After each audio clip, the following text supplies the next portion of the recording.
Hi, welcome to our show. Well, hi, everybody! Coming to you somewhat live and semi-weekly from the Quad M World Headquarters located in Helena's scenic North Valley, this is the Quad M Show. We are your hosts. I'm TJ. Jason. So, Jason, did you get your lines memorized for the big movie shoot this weekend? Yeah. Yeah, I memorized them.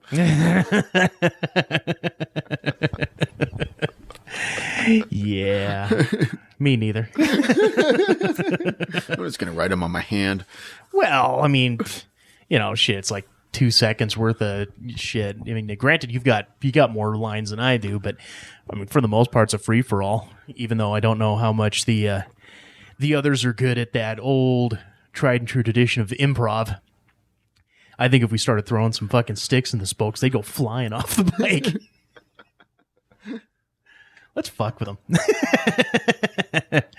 Nah, Mark, you get pissed ass. Let's go ahead here and get into let's go, just jump right in, both feet into the pool, get to the good stuff. So this past Sunday, AMC premiered Preacher. They did. The series that I guess we could say is based on the comic book.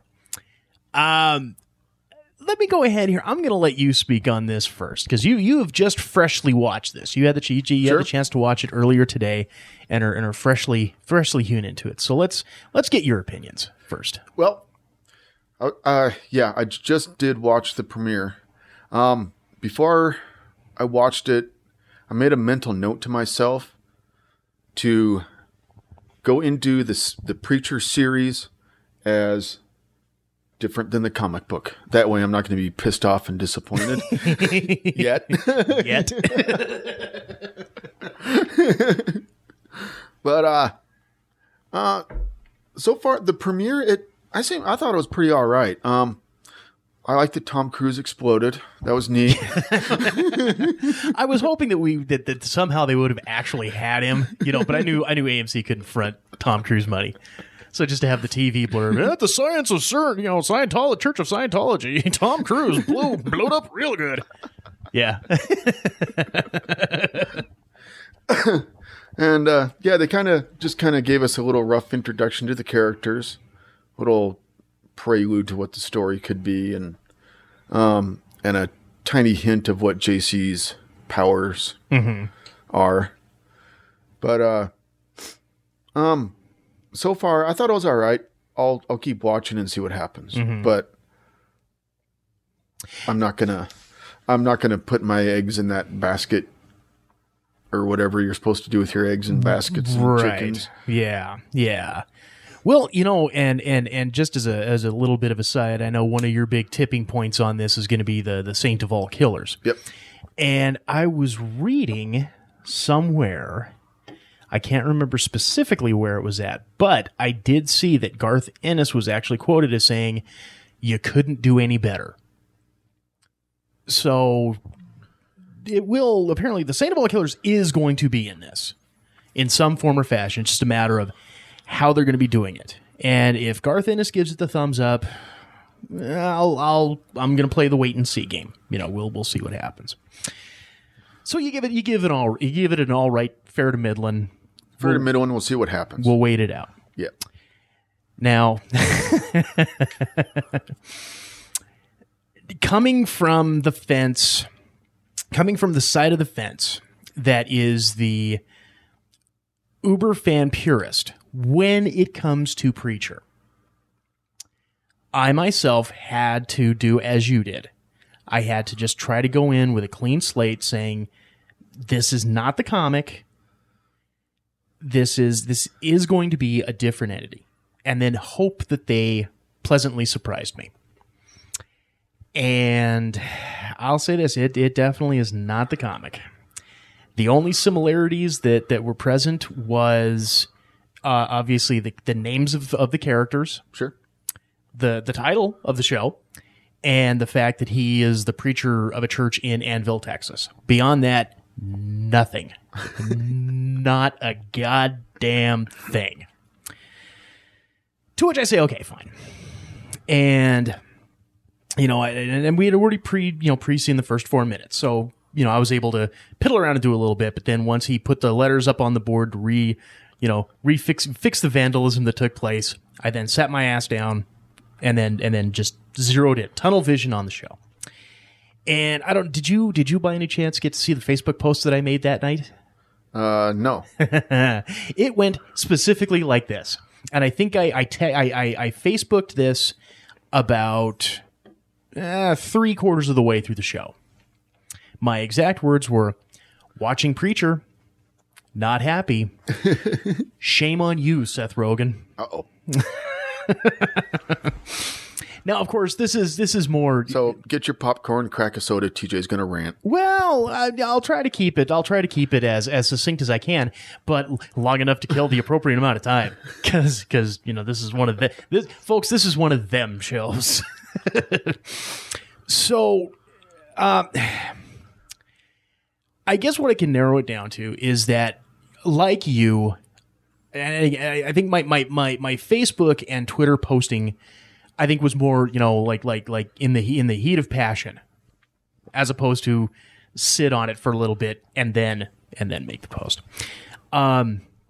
Much like you, the show is so different, but it's using those Preacher names that I will have to give it a couple of weeks. I'm going to have to give it that little bit of time just to see what they actually do with it. Yeah. Give them a little rope to hang themselves with. I would say the pros, and there were really good things about the show that I really did like. I did like the writing. I do like what they're doing. As far as script, as far as plot, because it didn't move at a snail's pace, but it wasn't so lightning fast paced trying to get all of its shit in that it felt rushed. So even though these are clearly different characters from the comic, in not so much in name, but just, I think they did okay. But of course, there's just me sitting there the entire time going, that's not how Jesse Custer met Cassidy. That's not how he got reunited with Tulip. That he got the powers when they were having the church thing, and he killed everybody. He's not staying in Anvil. What the hell is this? That was that little voice in the back of my head doing that shit. I thought the casting was done very well. I know that one of my big pet peeves, or not pet peeves, but just one of my things I was shaky on going in was who they had cast as Cassidy, because he didn't look and feel like the Cassidy of the book to me. But I dug him. Like the little fight with the vampire hunters in the plane. Yeah, I thought that was. I liked that part. That was pretty badass. With the golf club, ping, ping. Oh, I'm hitting stuff off the table. Well, see, I'm thinking like the end of the fight when he's got the fucking captain with pinned the wine against the wall, bottle, and he got the fucking bottle in his gut, and then fucking uses it as the fucking keg tap, to get the blood out of him. I thought that was pretty fucking genius. So,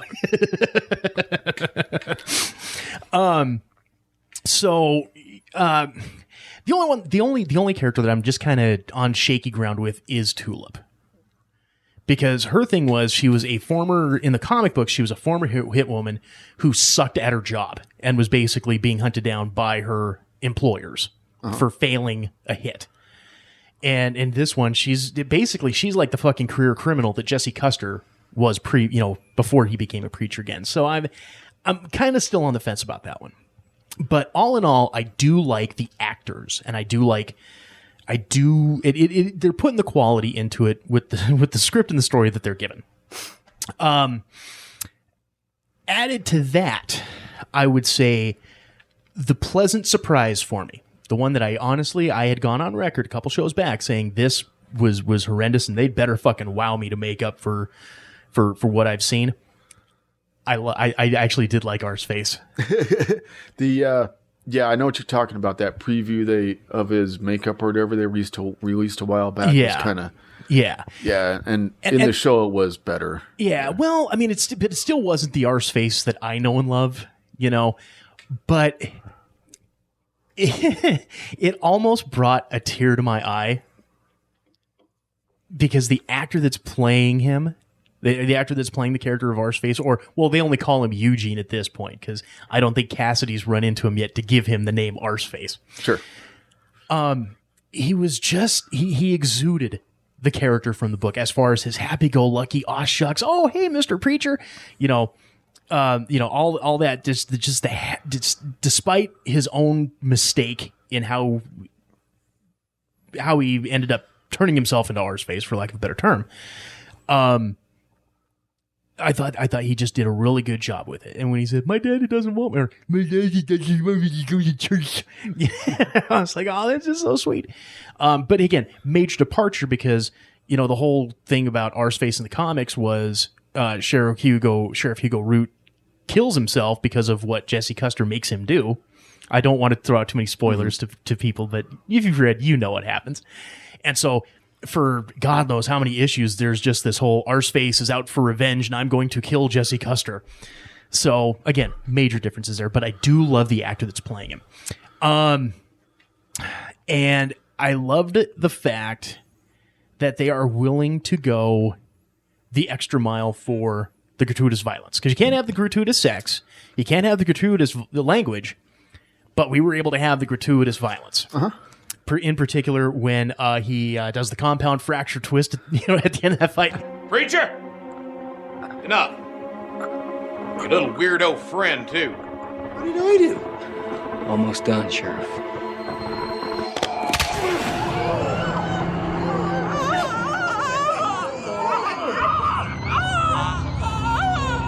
So, and then you get to see the bone sticking. I was like, okay, all right. Yeah. But then at the very end, tell your mother the truth, tell her how you feel, and open your heart to her. Yeah. And of course, I knew this was coming, but I didn't think we would actually get the visceral extraction. So those are the pros. There are things going for this show. The negatives, this is a complete and total departure from the comics. I don't know.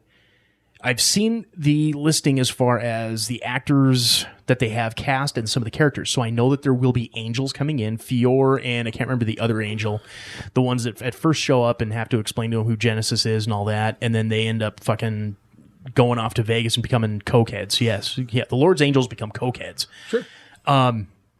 And then It's only logical. of course, what else are you going to do when you're, when you're fallen from grace, go, if you're going to go all the way. But the fact is that the key drawing point a lot to this story is the fact that they're on the road.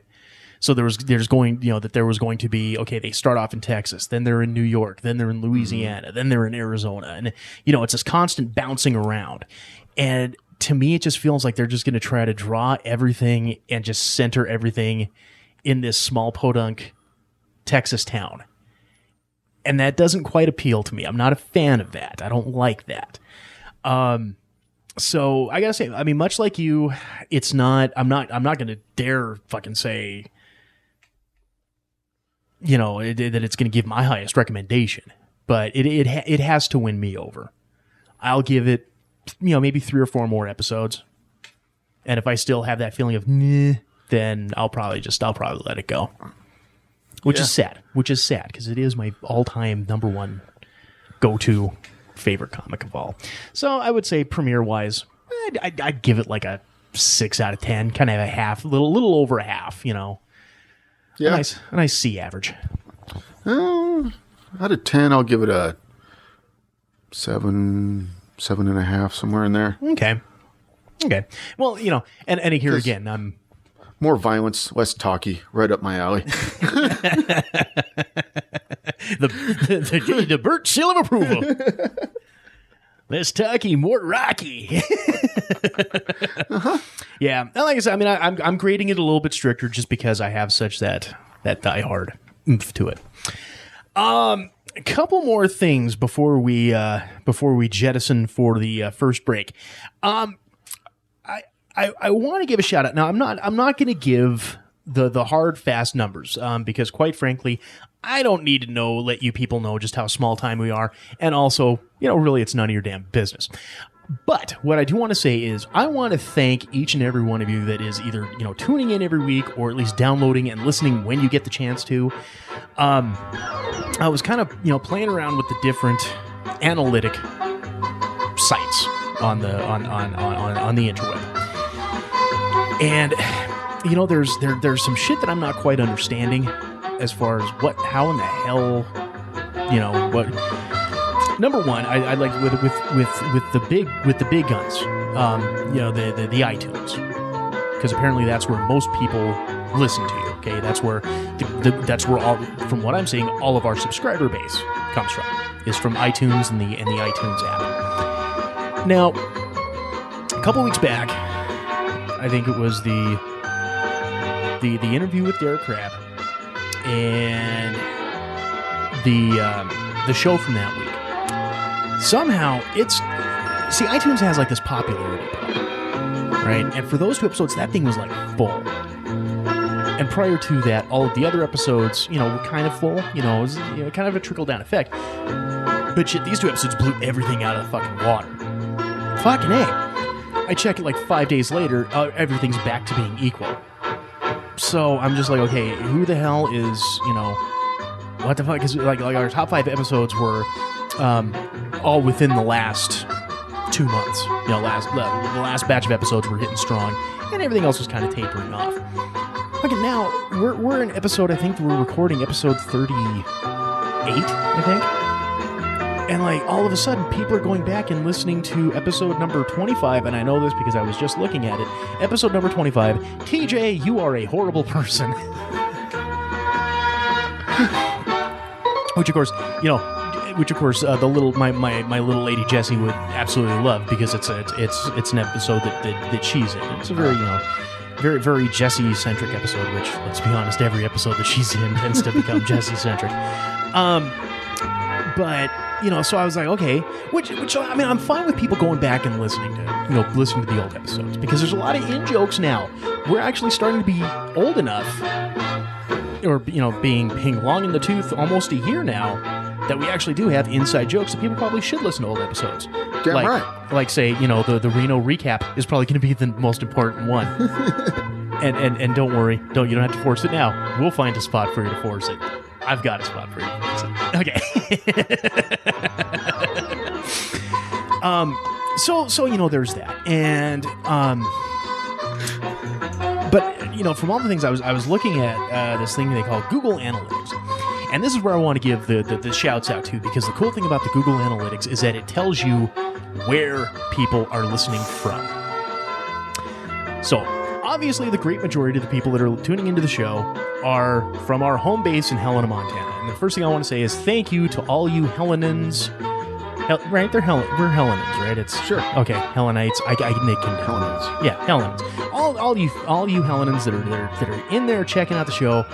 Thank you. A million times thank you. Bless your little hearts.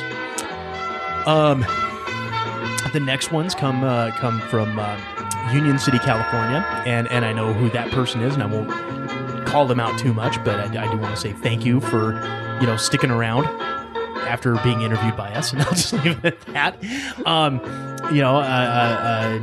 A couple different ones coming out of Idaho, which here again, we know that is another good friend of ours, good friend of the show, old Chris, so thank you. B is for boomstick. Exactly. And the one that really is kind of surprising me, ones that are sticking around, as I've said before, we've got a solid fan base in Salt Lake City.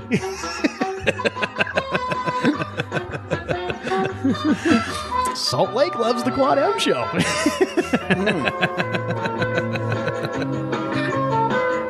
So that should bring them up a little bit in your book, just a little bit. But what I will say is that each and every week the numbers are growing, and that's fantastic. But again, I make the implorement. I would love to hear just stupid emails. Email us just stupid questions. I want us to be able to do a little weekly feature just to kill time in the first section. I want to do the Quad M mailbag. Quad M mailbag. Yes, I want to answer. I want to have like 3 really good, solid, stupid questions every month. And I don't care if it's personal, political, geek related, whatever it may be. You know.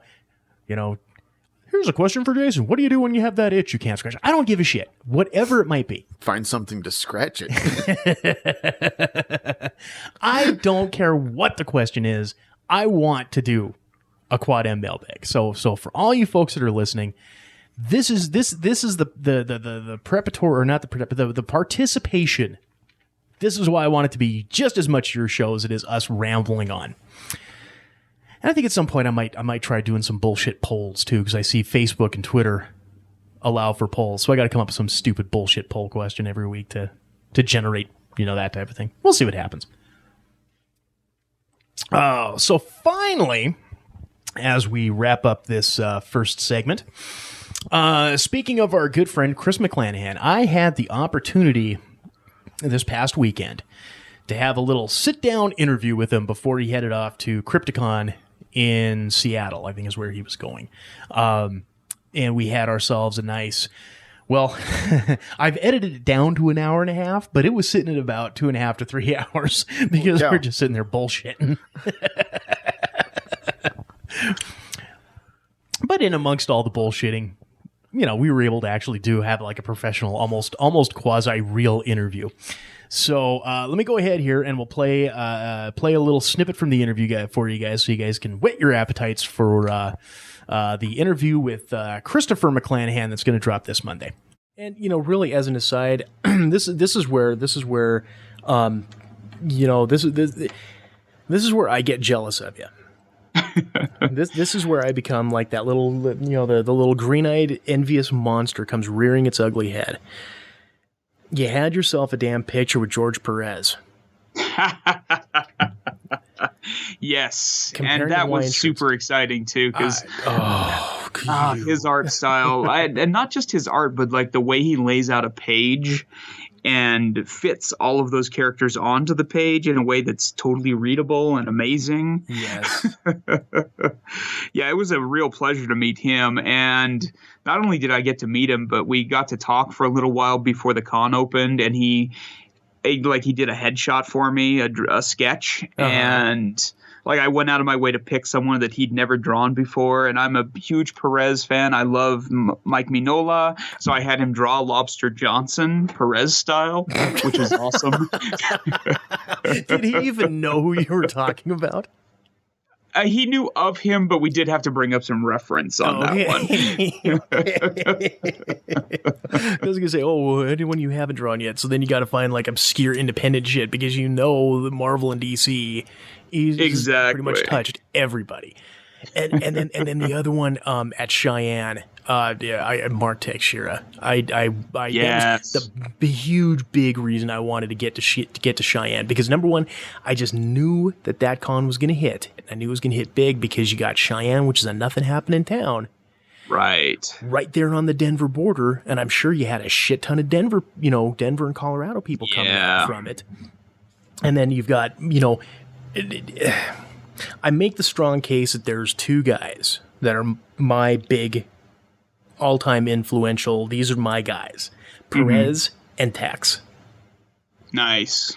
Yeah, and I got to talk to him very briefly. I was honestly so slammed at Cheyenne, but he, like you said, he's one of those guys that the first time he started doing a few of the Wolverine comics, I was like, shit, this is something different. This is like a different style of art that can communicate storytelling that's totally different than the stuff that I knew before. And I was really excited about getting to meet him. I actually got a little head sketch of the Punisher that he drew. Oh, you bastard. And it was funny because I got it because by the time I got over to talk to him, it was the last day of the con. It was right at the end of the show, and he was drunk. And man, is he a jolly drunk. And he had inadvertently drawn it for somebody and then realized that isn't what they'd asked for. And he's like, here you go, $10. I was like, hell yes, $10. So unfortunately, I didn't really get to talk to him because he Right. was just like shit-faced, drunk, and happy, and like chatting with people. But Right. yeah, getting to meet him was a real highlight. It was excellent. It was so funny when they pulled the tablecloth away. There were at least 3 bottles of Jack Daniels underneath his table. Oh, dude, he's my guy. All right, so once again, make sure, give it a chance, give it a shot. It'll drop this coming Monday, the Quad M interview with Christopher McClanahan, the future cover artist of Enigma. He'll actually be doing the covers for issues 5, 6, and 7. And yeah, as soon as issue 4 comes out. All right. So, good sir, do you have anything else to that we need to babble on about for this section? No. All right. Well, we will go ahead. We will take a break, and we will be right back with a little bit of Fred G. Sanford and some hot takes. This is the Quad M Show. Stay tuned. Have you checked out quadmproductions.com lately? Quadmproductions.com is your direct access hookup to order Enigma the comic book series and download the Quad M podcast. Check the appearances page for upcoming events and contact us with questions or comments. Don't be the only lonely soul who's missing out on all the fun. Visit us today at quadmproductions.com. That's quadmproductions.com.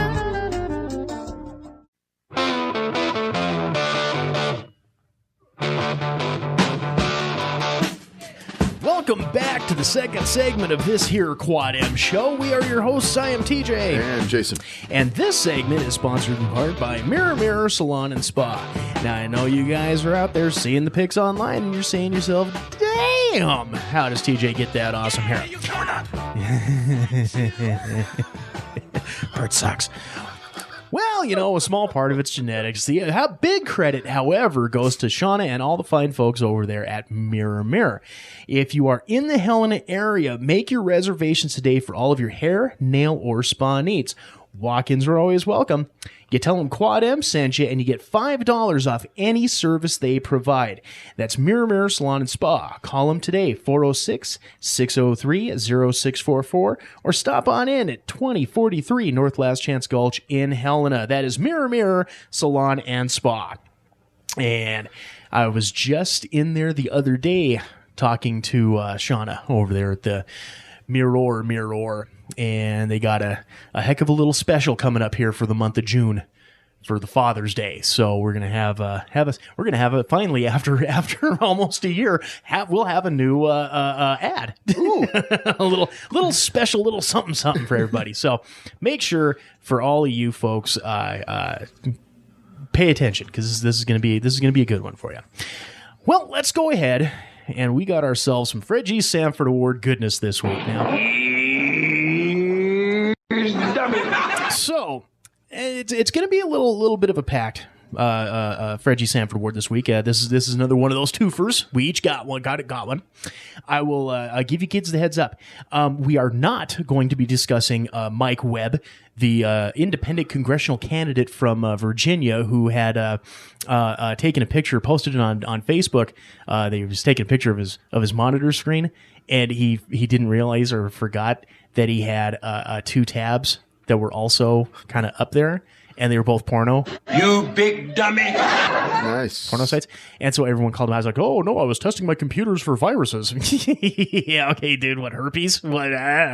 And then since we've already done sex toys in the past, there was a gal who got busted at a Walmart or a Walgreens, I can't remember, who got busted for shoplifting sex toys, as they so often do, and her excuse was she was too lazy to stand in line. You big dummy! So those ones we're not going to be doing, but we are going to be doing these ones. Jason, I will go ahead and let you go first. Who is your Fred G. Sanford Award winner this week? Departing from the usual Florida, Texas, and Salt Lake, we're Florexa Lake? Lake Flexus.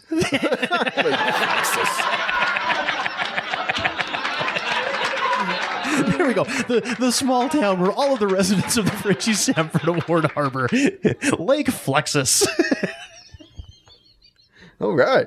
That's a keeper. This guy isn't from Lake Flexus. He gets his FGS award Posthumously? Posthumous, yeah. Because he's a dead guy. Because he's dead. Okay. Yeah. Now that we've gotten the punchline, let's tell the story. And I'm just going to kind of go from the article because it's translated from English, I believe it's translated from India, so it's kind of broken English. Oh, this will be fun. Okay. But a camel story, tragic. That has taken India by storm. Oh, okay. According to the Times of India, a camel attacked its owner and severed his head. Good Lord. Right? The incident, which happened Rajasthan's Barner district in Saturday, is being attributed to the camel being tied by its legs in the sun for hours. The camel turned angry and attacked, killing the man. Right? Oh, okay. Let me get this straight. So, not done yet. Okay. About 25 villagers struggled for 6 hours to calm the animal down. So, Mr. Ujaram of Mangta village. Everyone on the planet thinks that all Indians sound like a poo. We don't. He gets an FGS award.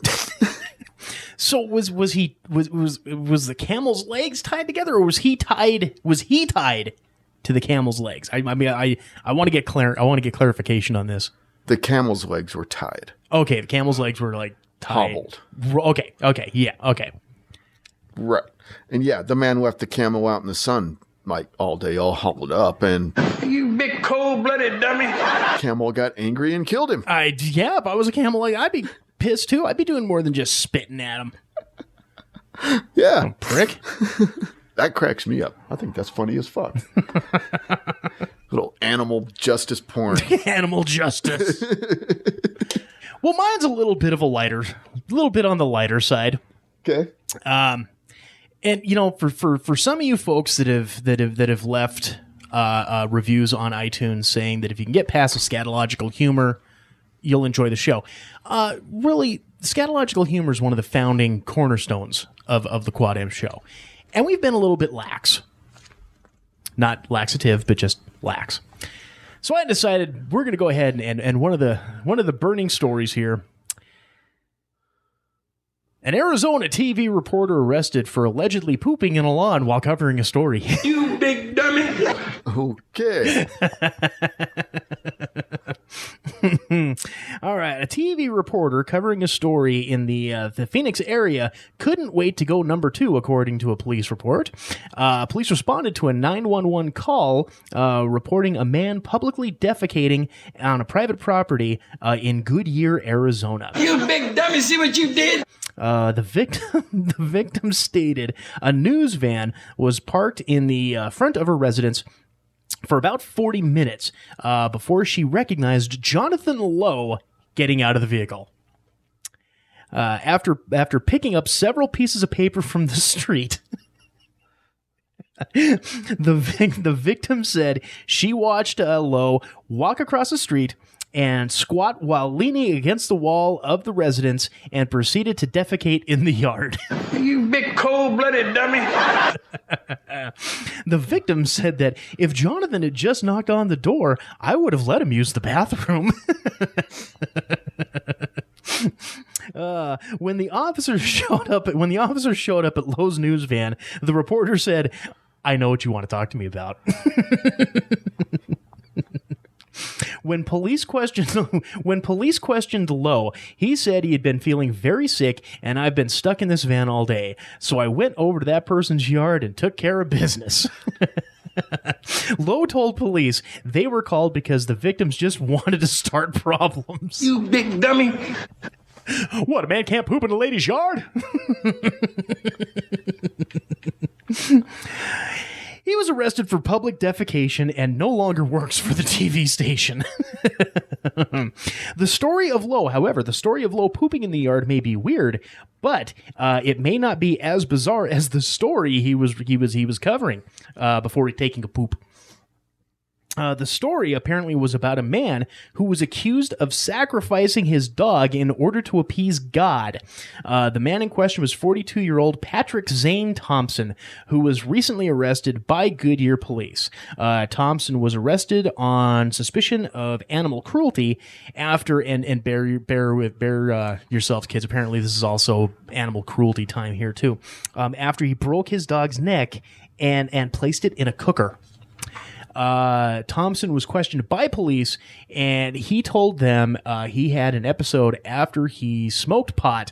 He said he thought God was going to kill him unless he sacrificed the dog, himself, a male member of his family, or his 6-year-old son. Holy bejesus. Wow. So I guess if you got to pick, dog would be the.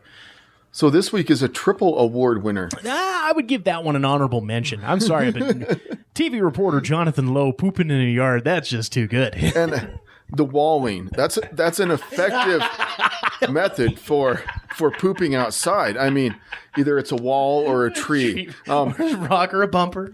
And, the walling, this is for more experienced outdoor poopers. Yeah. So not such an advanced technique that TJ might take up yet. No, I haven't. Is that 4 or 5 weeks in a row? That's now? 5. That's 5. Nice. That's 5. Nice. That's 5.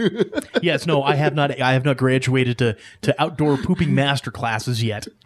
Got to get through the remedial first.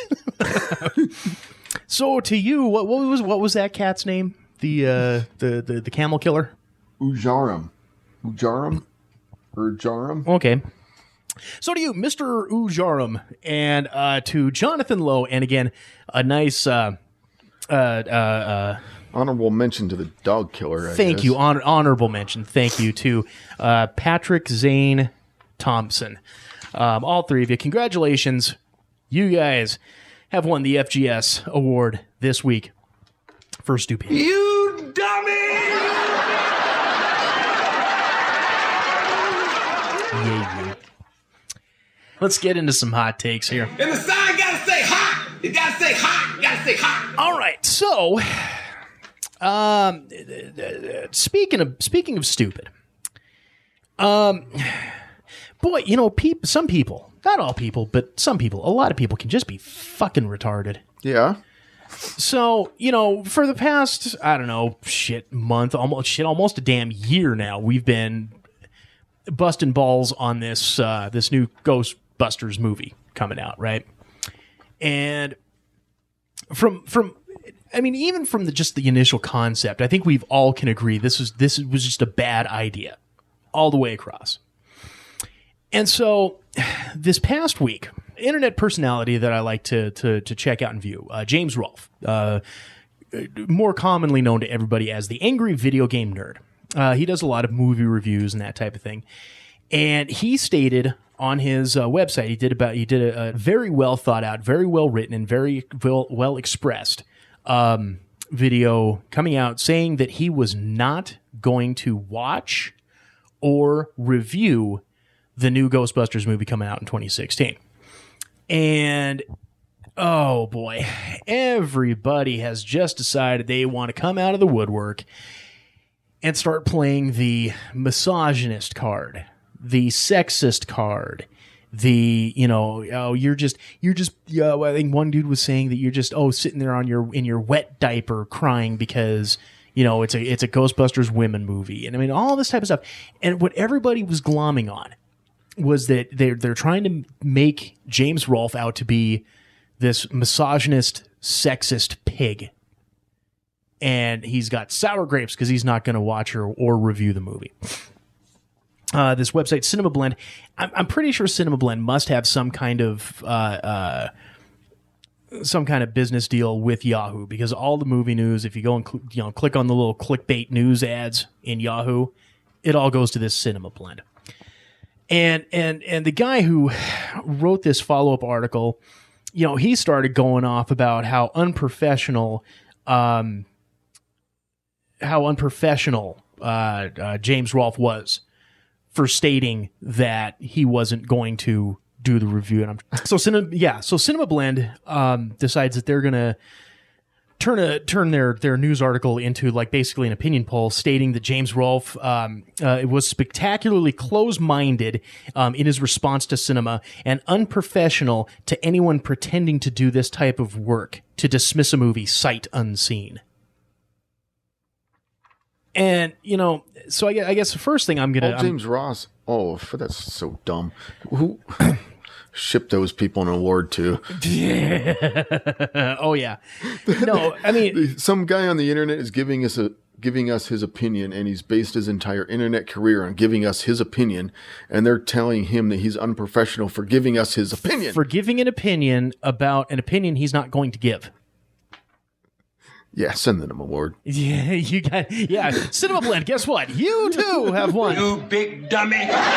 No, and I mean, to me, now I don't espouse. I don't wear my political leanings on my sleeve. But I think if people know me, and if you've listened to the show, you probably know where I stand with a lot of shit.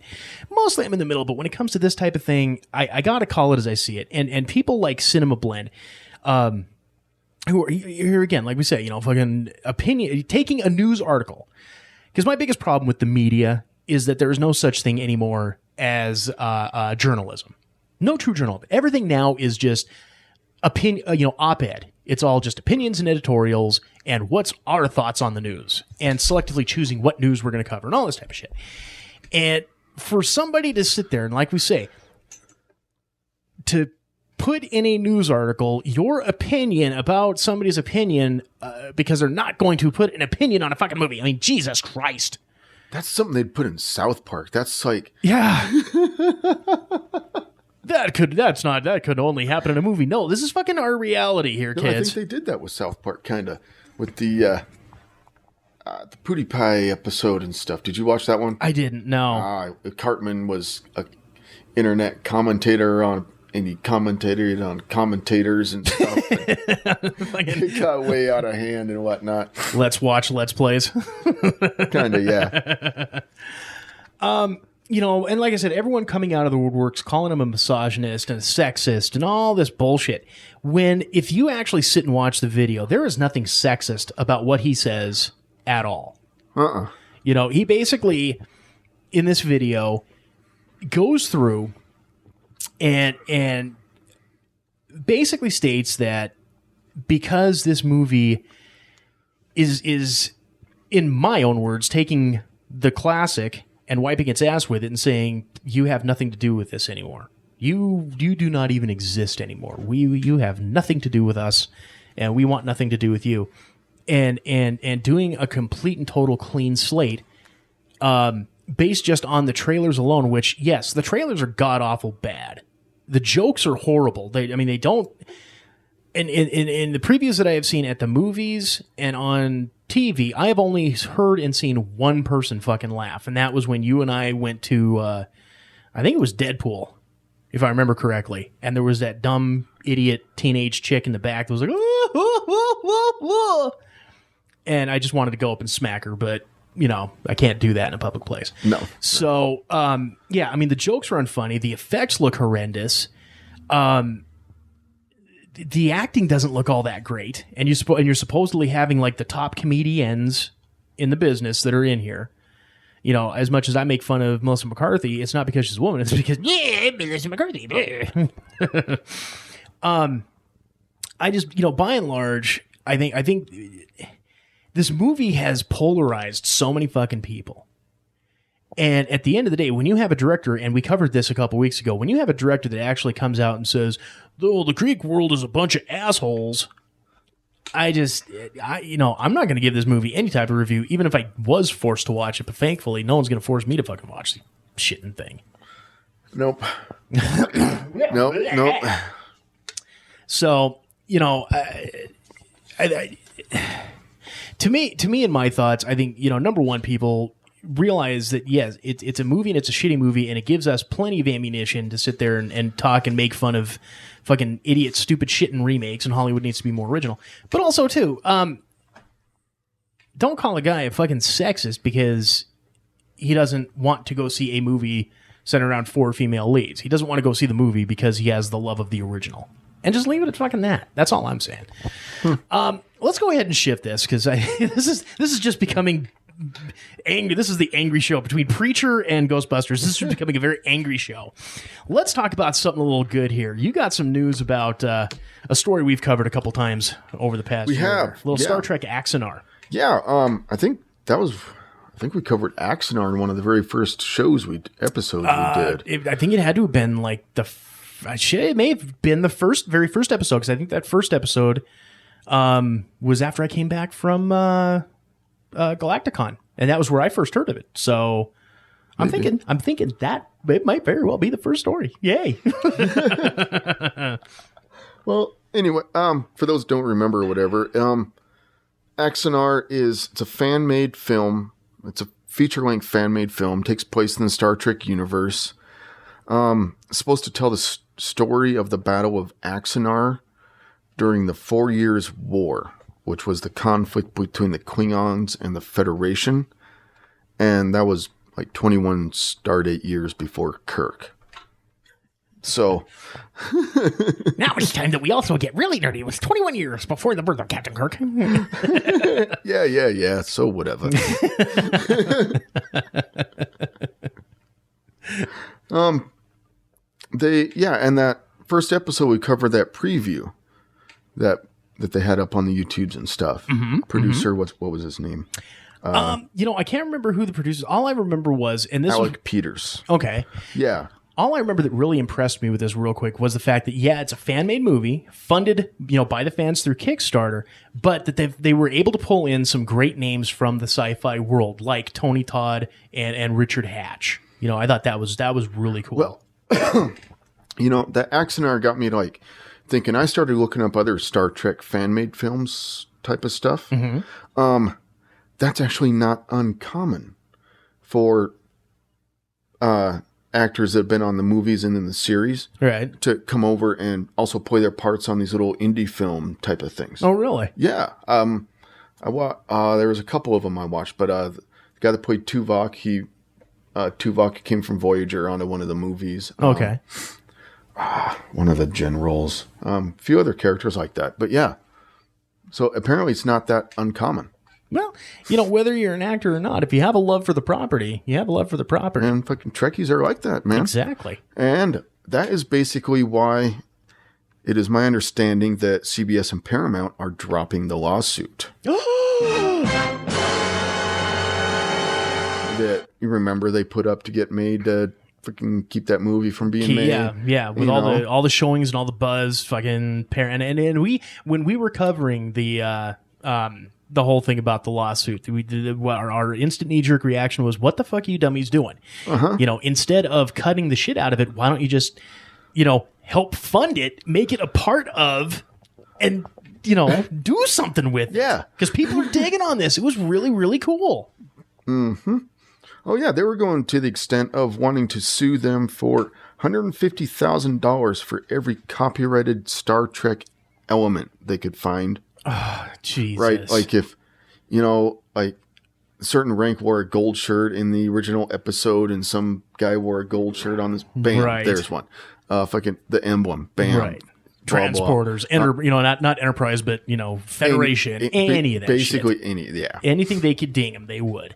And so apparently somebody at Paramount and CBS got their head out of their ass and realized it's not a good idea to sue your fans.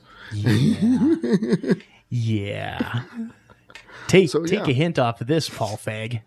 Yeah. And who else? Metallica. Right. I don't want to take too much of an aside on this, but I almost feel bad. I got to find out how he really pronounces his name, because I think it's Paul Fag, but it could be Paul Feig. And I could just be, behind closed doors, people are calling me like this raging homophobe, and it's just because I don't know how to pronounce the dude's name. So, anyways, let's go back to it. I'll cut this up. All right. So, anyways, so they're dropping, or tentatively, it's being reported that they're dropping the lawsuit. Yeah. They've got.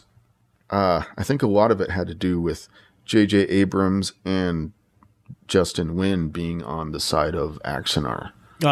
See, there you go. And when you got your two bigwig producers and directors of the new shit saying, this needs to be equipped. That's going to have some stroke right there. That's going to have some big stroke right there.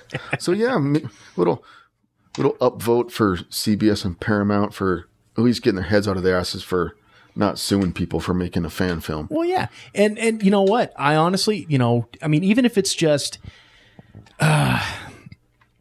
when I had seen it, it was when I was at the Galacticon, and they had like the little, re-showing of the Battlestar Galactica movie, which was basically just like the first 3 episodes glommed together as a pilot, whatever. But it was, there in the theater, and part of that deal, since Richard Hatch was a part of this, they ran like the 15-minute preview before Battlestar Galactica shows up. And it was just amazing for what they were able to do as just a small fan. $100,000 is what they made that preview with. Yeah. Yeah. And the Kickstarter pulled in over $1 million. So, I mean, you knew they were going to have some really cool shit going on with this. And it was impressive that their little trailer or whatever. Yeah, it was really cool. And if you folks haven't had a chance to see it yet, hopefully, I mean, I don't know if with the lawsuit and all that type of shit, if it's still up on YouTube, but if you can find it, if you can get a chance to see it, check it out. It really is well done. It's really cool. But I would wonder if they do drop the lawsuit and they do say, okay, we're going to go ahead and we're going to help fund it. We're going to, we'll make this Axanar or something. I would like to know. I would like to see, and we'll keep tabs on this as we always do. But I would like to see whether or not they try to put it in that CBS streaming deal, which I think would be an injustice, or find some way to do like maybe a limited theatrical run, or try to get it on just Sci-Fi. Fucking keep their grubby dick beaters out of it. And let these people make their fan film. Well, no, I'm not saying get their hands in dick beaters.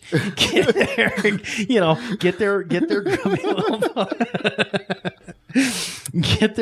stay out of it and let the creators create. But I'm talking about afterwards when it comes to distribution. And how are we going to be able to see this film? Whether it's through limited cinematic release, streaming service, or possibly something on make a deal with Sci-Fi and get it put out. I would want to be interested to see how they're going to distribute this, because the minute it's on fucking Blu-ray, I would get a copy. It's so damn good. It would probably be the first time a pick of the week actually showed up twice. One for the preview, one for the finished product. Indeed. Well, and to keep in line with our turn on cinema here, really quick short note that I had found, and I thought this was pretty damn cool, because amongst the horror film properties that are out there, Halloween, I would say, is definitely in my top 3. The old Michael Myers. Hell yeah. Cinematic slash, the one that started it all, really, when it came to slasher films. Before there was Jason Voorhees or Freddy, there was Michael Myers. Well, apparently, from the news that is coming out now, there is going to be a new Halloween movie that is in the works, and it is going to be produced in conjunction with, and I'm trying to find out here, looks like Miramax is involved with this. There is a Blumhouse, I think that's how it's pronounced, Blumhouse Productions, that's involved, as well as Universal Pictures. And hopefully, one of the things that they're trying to do, and he's made some statements about it, but hopefully John Carpenter will actually be involved again. Really? And he hasn't been involved with the movies since Halloween 3. So if he can get involved, that would be just fucking kick-ass outstanding. I would be on cloud 9. Nothing really has been fully etched in stone with this yet. Is there a chance that Michael Myers could be played by Michael Myers? Yeah, baby. Do I make you Randy? Yeah. Swing. Swing.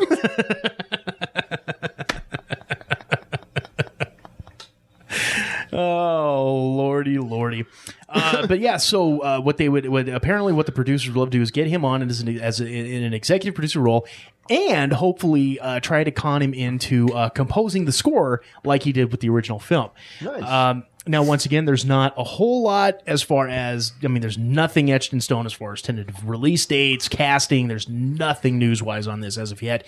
It's basically we are going to do this, and we'd like to get John Carpenter on board. And Carpenter's kind of shown the interest, so knock on wood for fans of Halloween. Hopefully it's not another remake, but a... Yeah, well, and see, here again. Okay, this is where this is where we can start getting into the whole, Jason Vickers anti. What's the word? Quit fucking with continuity rants. Yeah, like fuck you, Spider-Man. Is that what you're talking about? That's the boy. That's my boy right there.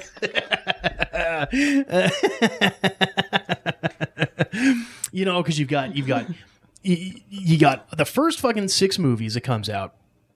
Then I think they did like H2O, where they brought Jamie Lee Curtis back in.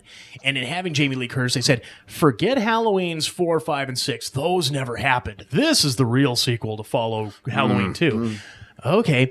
Then we get the Rob Zombie remakes, which I will say right now, I loved them. I thought they were a great retelling.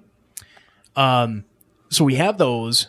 And then we're going to get another fucking... So is this a sequel to that one? Was this real? Who fucking knows? Who fucking cares? All we know is put on the goddamn William Shatner mask and start hacking bitches up. That's all I need. That's all it needs to be. That's all they ever were. Exactly. Keep it... Do the kiss you method. Smoke pot, whack, premarital sex, stab, disrespecting your elders, dismember, man. Those movies were there to teach kids important lessons. Exactly. That's why I think and I know I've said it before too. I don't know why the hell vanity decapitation. Why the hell all of those the uber religious right wingers were so adamant about these things are just damaging our kids and our psyche and our youth. Well, quite frankly, if they were used as a proper training tool, maybe our society wouldn't be as fucked up as it is today. Because they'd just be terrified of some hockey masked psychopath coming after them because, they tried a little bit of the cannabis. What's that? Underage drinking? No. None Decapitation. None for me, thank you. Indeed. Oh, simpler times. So, We got some Thor Ragnarok news. We haven't had much in the way of Thor. Yeah, you can tell I've been looking forward to this. We haven't had much in the way of Thor Ragnarok news lately. Stuff has kind of been quieted down just a little bit. But apparently some big news is actually circulated regarding the November of 2017 Marvel Cinematic Universe film. All right. Some more casting has been revealed. Now, they've already stated Natalie Portman will not be coming back as Jane Foster. And I think a lot of it, she got pissed off about something. So they just wrote her out and, kept it good there. That's okay. I'll watch whatever she's in. Yeah, that's or whatever's in her. So you got your mainstay cast members. You got Chris Hemsworth as Thor. You've got Tom Hiddleston as Loki. You've got Anthony Hopkins coming back as Odin. You've got Mark Ruffalo coming in as the Hulk. So we're gonna have Hulk in the Thor movie. But apparently now we've got acclaimed actor Jeff Goldblum. He's going to be playing the character of the Games Master, who's kind of one of those. He's like an elder of the universe type of guy. He manipulates and basically says, "I won't destroy your Earth if you can beat me. Here are my champions. Give me your champions." So we might have like one of those gladiator battles that you love so bad. Carl Urban will be in there. Carl Urban is apparently going to be playing the role of Kurg. I can't remember what the hell is actually, but anyways, the Executioner. And then Cate Blanchett, lovely, talented, beautiful Cate Blanchett will be playing the role of the goddess of death, Hela. So they're bringing in the names. They're bringing in the big guns. Indeed.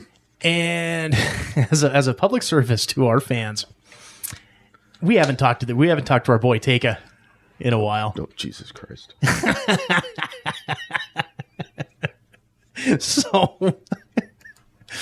So, I decided, what the hell? If Jason was ready to get his interviewer hat on, his Edward R. Murrow interviewer hat on, thinking we might give our good buddy Taika Waititi a call. What do you say, champ? Great.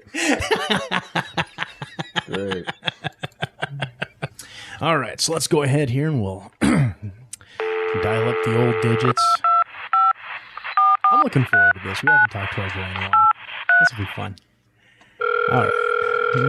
Ringy, ringy. Ringy. Hello, Waititi Residence, Taika speaking. Oh, shit. Hey. Hey, it's Nathan. It's Nathan from the quad. Oh, I have been listening to you guys on the interweb. You guys have been doing really good. We like the interwebs. Me too. It's got a lot of great stuff on there. Indeed. You okay over there? Yep. It's been a while since talked to you. How you guys been doing? Not bad. We've been kind of keeping tabs on you and your work on Thor. Yes, Thor Ragnarok. And so, all we hear is like rumors on the internet. So, let's hear it from the man. What's Straight from the horse's mouth. Yeah. Straight from the horse's mouth. That's right. Yeah, everything's been very fantastic. We've gotten all the, the filming is about to get underway. I've had a chance to talk to all the actors. They're all so wonderful to talk to. They're giving me plenty of great, fantastic ideas. Because, this is my first big blockbuster.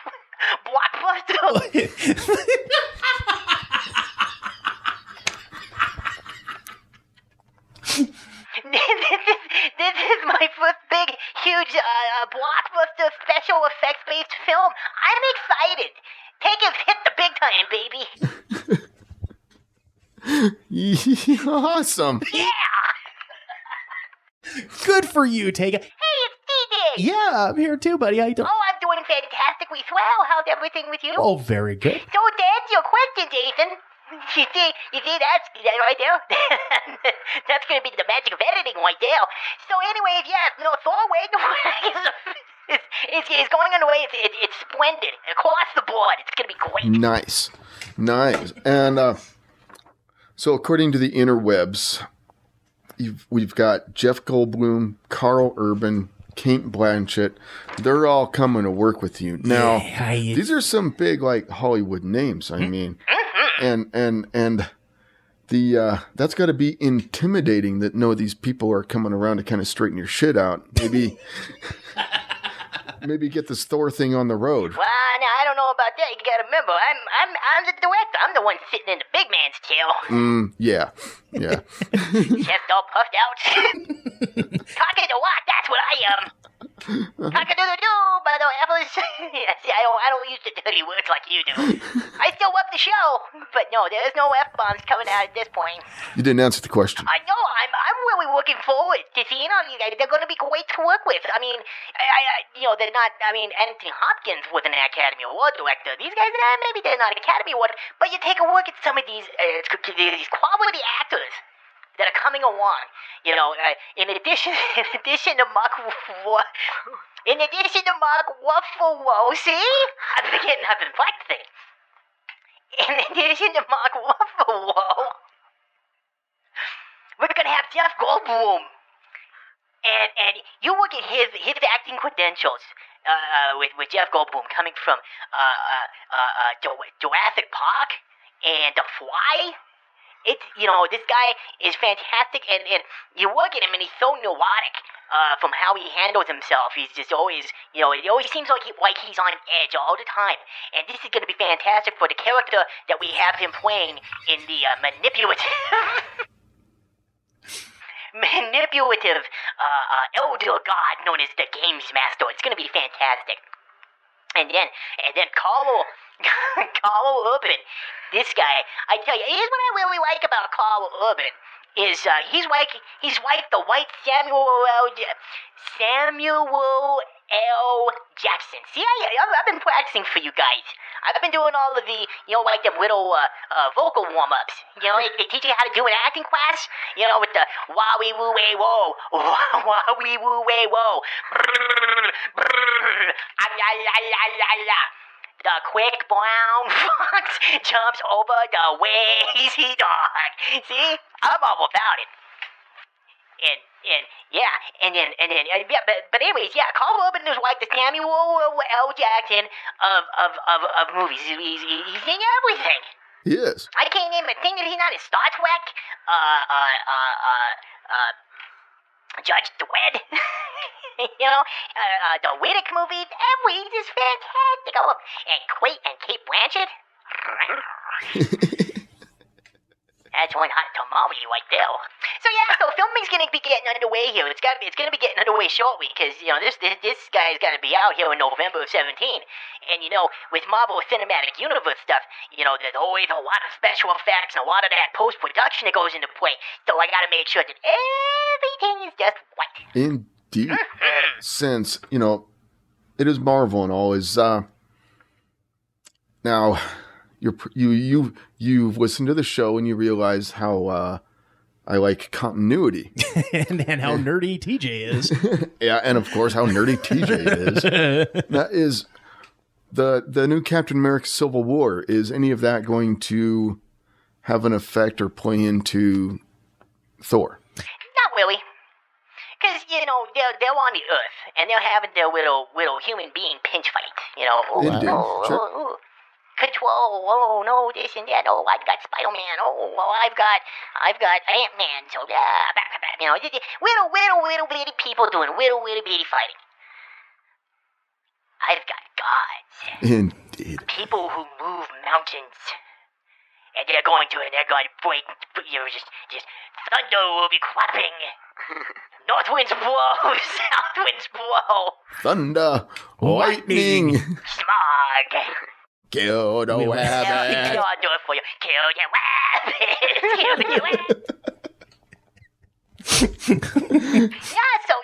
but I mean... What are you going to use to kill the rabbit? Is it a spear? Have you ever seen... A spear and magic helmet? Well, I do have an actress coming in, and I can't remember her name to save my life right now, but they'll be playing Valkyrie, so maybe there might be a spear and magic helmet involved. Nice. We'll have to see.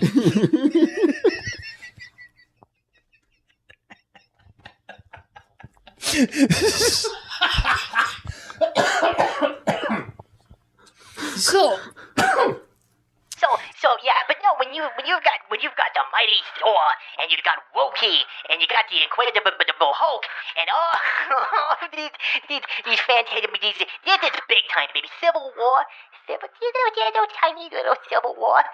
That was an appetizer for the big guns that are gonna be coming your way November 17th with Thor Ragnarok. Nice.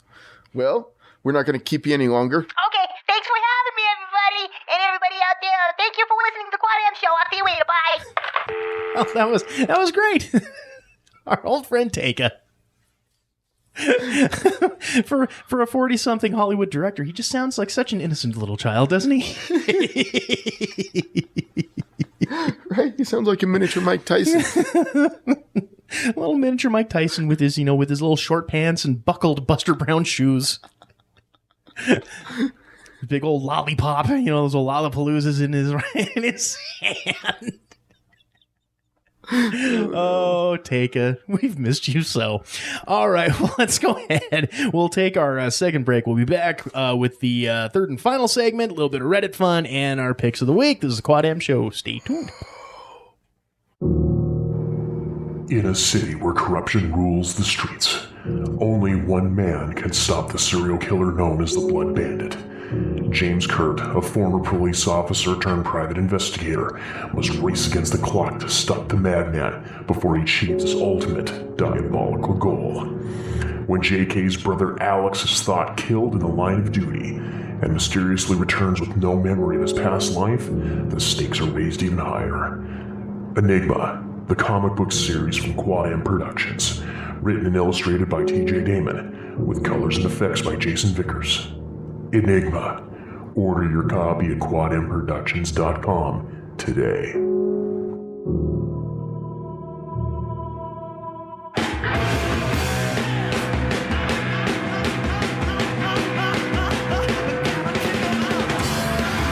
Welcome back to the third and final segment of this here Quad M show. We're your hosts. I'm TJ. Jason. And this segment of the Quad M show is brought to you by Deeply Dapper. Hey, you're looking for that one-of-a-kind gift for the geek who has it all? Maybe a little something out of the ordinary for yourself? Well, look no further than Deeply Dapper. Ranging from Walking Dead to Doctor Who to Labyrinth to Star Wars and well beyond, Deeply Dapper has it all. From original art prints to cloth dolls, handcrafted light switch plates and key hangers, to handmade soaps, all based on your favorite Nerd World properties. Visit the online store today at deeplydapper.squarespace.com. That's deeplydapper.squarespace.com. Deeply Dapper, better living through tentacles. And don't forget this coming Monday, interview with Deeply Dapper's own Chris McClanahan, an hour and a half of fun and frivolity for all. How dapper are you? Deeply. Deeply. Deeply. Thank you for asking. All right, so let's go ahead here. Oh, fuck off. Like I lied. Did it? Why did it? Let's go ahead here and have ourselves a little Reddit fun with Jason. Let's do that. All right. Good sir, what does the Hive Mind have for us this week? This is from one day ago by Josh Peckslegs. If suddenly nudity was 100% acceptable and everyone was naked all the time, what is the first thing you would do? Poke my eyes out, make myself 100% blind. Because there's some of them you don't want to fucking see. Yeah. Something. I don't know. What was the first thing I would do? Paint my windows. A nice solid black. A little opaque action going on. No. Just paint. Paint them all. Paint them all black. All right. So what do the Redditors say? Ha ha ha. Yeah, Hive Mind is at it, buddy. Heavy Cheese Gunner says, buy a lot of sunscreen. Well, zing! Buy stock in banana boat and hand sanitizer.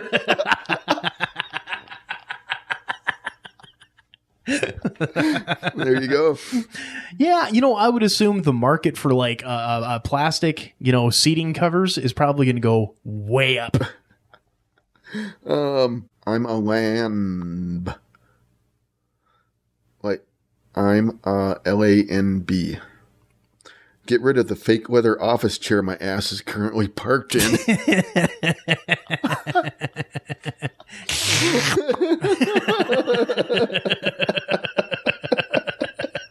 Smaller Things says, go to the gym more.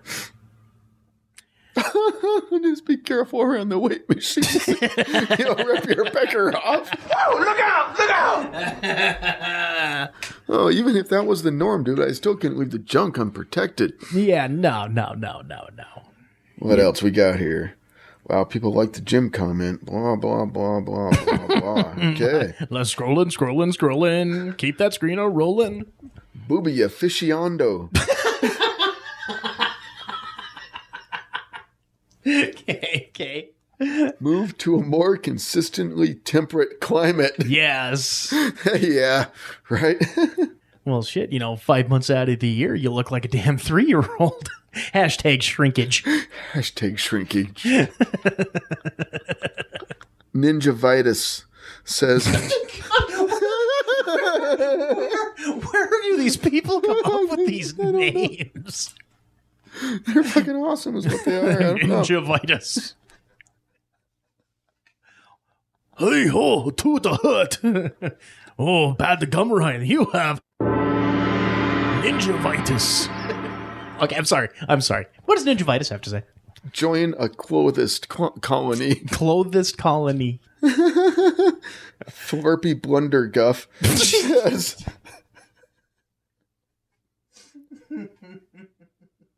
I'd buy a car. I'm not sitting on public transport anymore. There we go. Yeah. Attaboy. Never or the movies or anything public. They require sitting. And like I said, them plastic covers, that stock is going to rise. Where would you keep your wallet? Where the fuck do you think you'd keep your wallet? Nature's pocket? Tell you what, credit cards would be more floppier. You could roll them up.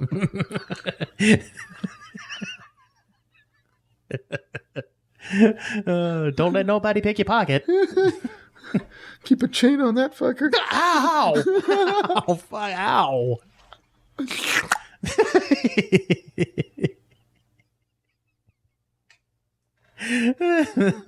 Everything would cost like even amount dollar bills. There'd be no change. Keep the change, you filthy animal. Oh, here, let me get. No. You go ahead. We'll write it up. It's fine. Yep. Comment Bat says, I would still wear clothes because it's fucking cold out. On-screen forecaster says, I'd not visit my grandparents. Ted Denslow says, fabricate some kind of boner holster. Boner holster. To prevent unwanted pointing. I'm sorry, boner holster. That's great. Well, doesn't that fall back into the under the nut butt hut? Oh, for the shoulder boulder holster. This is from roommate Ha. I'd go out and buy sunglasses. I don't need anyone knowing I'm staring. Little crack pipe says, pretty sure the erection would give it away. It's like a defining ride to water. Just put mini sunglasses on the penis.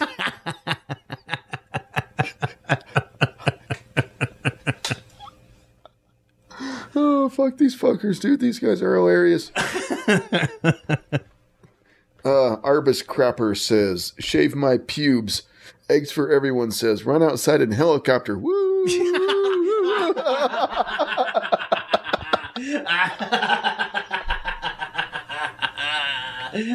Awesome. Oh, shit. A moral pedo. Yep, a moral pedo says, walk down the street naked and allow a breeze to strike me in the full without worrying about someone catching an eyeful of dick.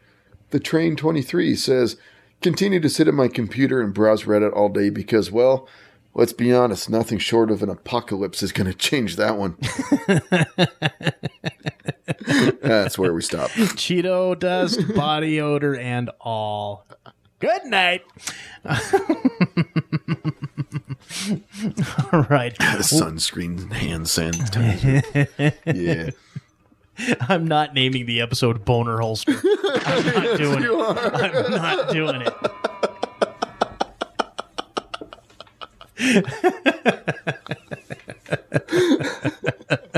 All right, maybe I will. Okay, so let's go ahead. Oh, let's wrap this sumbitch up real quick here. Good sir, do you have anything for your pick of the week this week? No. No. My pick of the week this week, and I believe it comes out in theaters this coming week. I believe this coming weekend.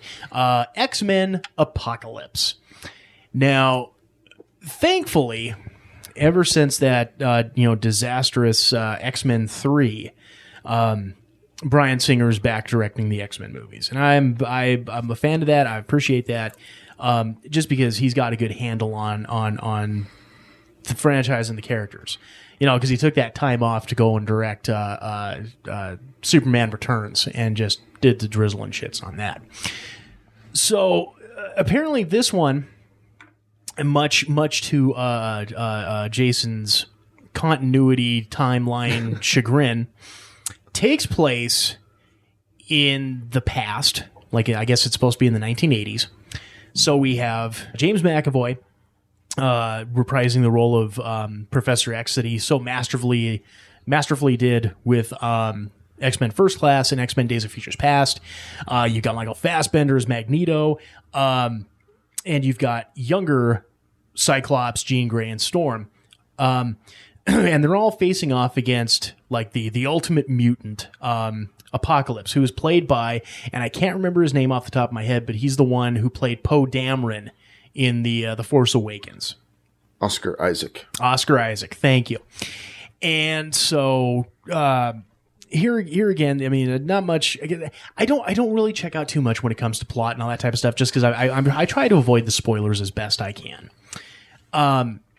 So apparently there will be a little bit of Hugh Jackman Wolverine, and I'm pretty sure this and the upcoming Wolverine 3 will be his last turn as that. Now, the critics have been coming out and kind of saying that the movie is great up until the end. Now, of course, me and critics don't always see eye to eye. So if it does actually come out this weekend, next week you will be getting the full Quad M review from me for X-Men Apocalypse, and I'll give you the real skinny kids, and you know I will. Yeah, so that is going to be my pick of the week, the upcoming X-Men Apocalypse. All right. So, good sir, do we have anything left to pimp, promote, propagate, or pander this fine evening? Not yet. All right. Well, that will wrap it up for this episode of the Quad M Show. Once again, hey gang, all you followers, you fans, please review and rank us on iTunes. It is so important. All of you guys that are listening and subscribe, please get onto iTunes and do that for us. Follow us on Facebook, or like us on Facebook, follow us on Twitter, the whole 9 yards. We love and appreciate you, and send some emails. Until next week, this is TJ. And Jason. And this is the Quad M Show. Everybody take care. You've been listening to Quad M Show, copyright 2016, Quad M Productions. If you have any comments, questions, queries, quibbles, concerns, or just have something funny to say to us, feel free. Email us at quadmcomics@gmail.com or send us a tweet at quadmcomics.